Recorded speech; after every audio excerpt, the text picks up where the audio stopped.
In the beginning of the message of Islam, when the Prophet became a prophet at the age of 40 and he went to the cave, Ghar Hira, and he was given revelation, and then he went to his family, people like Khadija, his wife, and so on and so forth.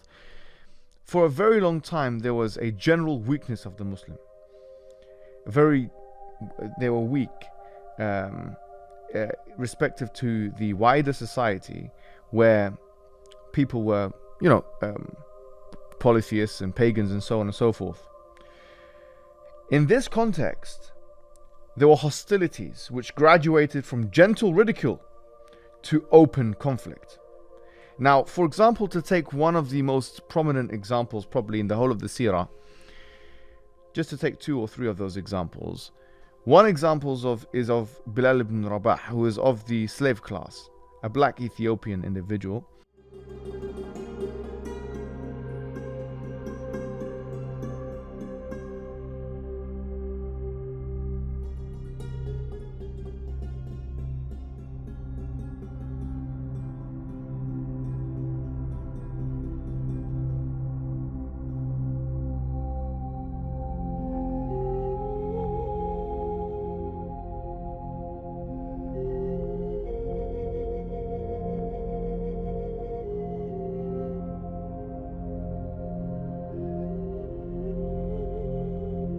Who was being tortured and screaming at the top of his voice, Ahadun Ahad. Not only that, but saying, Akfuru billati wal Uzza wa u'minu billah. He was saying that he disbelieves in Allat and Al-Uzza, and he believes in Allah.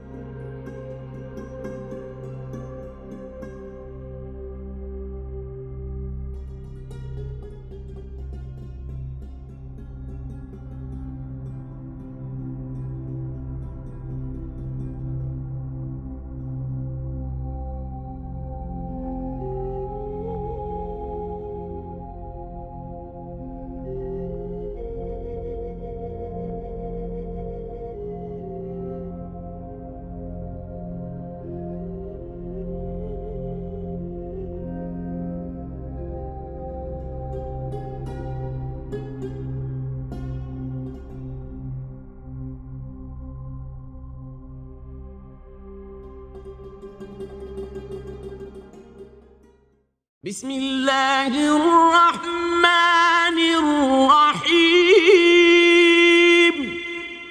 In the name of Allah, the Beneficent, the Merciful.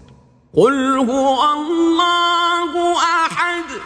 Say, He is Allah, the One. الله الصمد. Allah, the eternally besought of all. لم يلد ولم يولد. He begetteth not, nor was begotten. ولم يكن له كفوا أحد. And there's none comparable unto Him.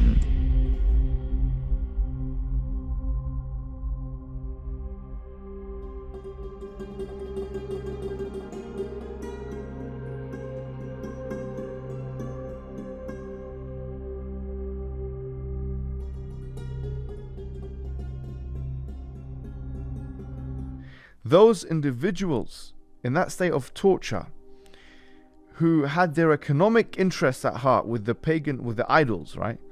They were attacking and torturing people like Bilal ibn Rabah to the point of torture, to the point where he had to scream, but he would resist such torture and proclaim his faith. Not everyone in his position did the same thing, but this was the state of the Muslims. So you imagine now, you have in the middle of a desert, an expansive desert, you have a group of people who are proclaiming a monotheism, a puritanical monotheism, who believe in this monotheism because they heard the message from this prophet who had shown them the miracles and the signs. And as a result of their proclamation of faith, they're being tortured and they're resisting this torture. There's only a few Muslims in this situation here. You have Khabbab ibn Arat, another person who was tortured. You have Ammar and Sumayya, who were tortured. And we know the situation of Ammar and Sumayya. Sumayya herself, who was killed, a woman who was the first martyr of Islam, and she was killed as a result of her proclaiming that she is a Muslim. Our first martyr in Islam is a woman. Yasir was killed. Ammar, his child, saw this.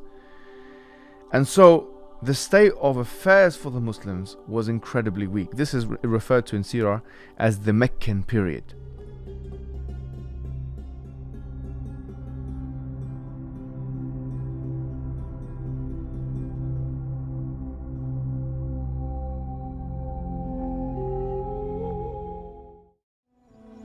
The Nabateans worshipped three powerful female deities: the goddess Al-Uzza, the powerful one; Alat, whose name means simply goddess; and Manat, the goddess of fate. The people of Petra venerated them at their great shrines and temples. The Nabateans themselves who lived within Petra seem to have worshipped in particular the goddess Al-Uzza, who is simply termed the mightiest, as we would translate in English. Long before the rise of Islam, Al-Uzza was worshipped across the entire Arabian Peninsula. Her image has been found throughout Petra, carved on small blocks of stone. For centuries, the Nabateans used blocks to represent their deities. On some of these blocks, they carved basic features: eyes and perhaps a nose. These images are known as eye idols. Based on inscriptions we have around Petra and other Nabatean sites, this type of figurine is typically associated with Al-Uzza. Al-Uzza was directly linked with Petra's ever-present need for water.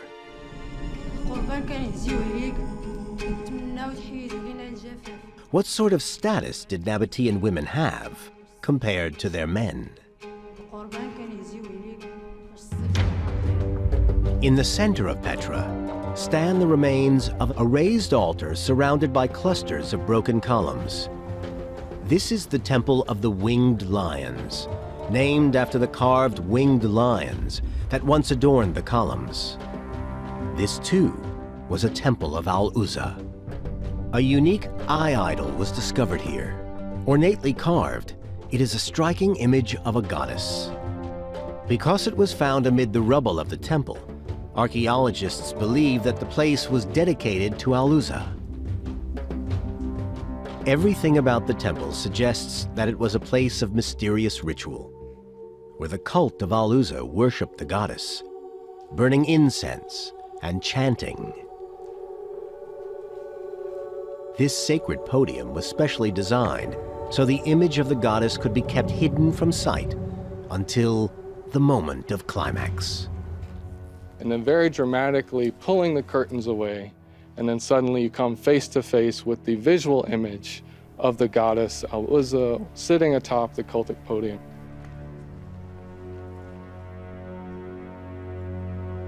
Priestesses would have played an important part in these rituals.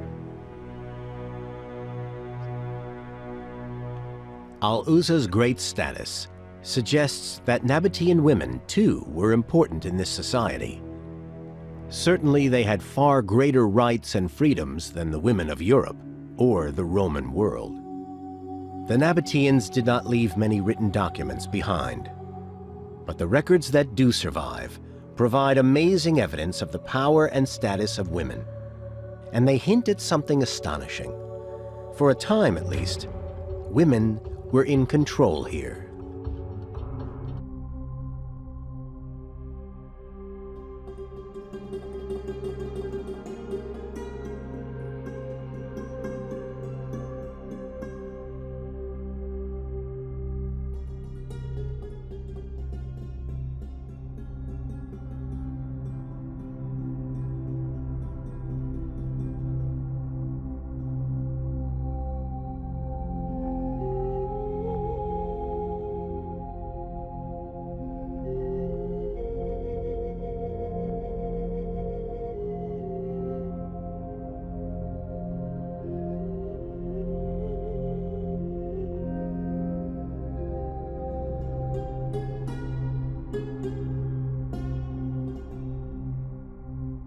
And so Khadija inherited a small fortune. And over the course of the next few years after her husband died, she kept on investing in that money. How would she invest? Just like we invest in our times, she would order some goods to be purchased in the time of Hajj and then send those goods to Syria, purchase other goods from Syria, send them to Yemen, get other goods from Yemen, sell them in Mecca. This is what businessmen or businesswomen do. And her business flourished. Allah subhanahu wa ta'ala blessed her business, and she eventually became a very wealthy woman. And she was known by titles in Mecca. Some of the folks of Mecca referred to her as the princess of Mecca, Amiratu Mecca, Amiratu Quraysh, the princess of Quraysh. Some of them referred to her as Khadija al-Kubra, the great Khadija. So she was known by these different titles, and she was very, very well respected amongst her people, because not only just simply because of her wealth. Wealth came later. She was primarily respected amongst her people because she was an intelligent, elegant woman of great ethics and morality.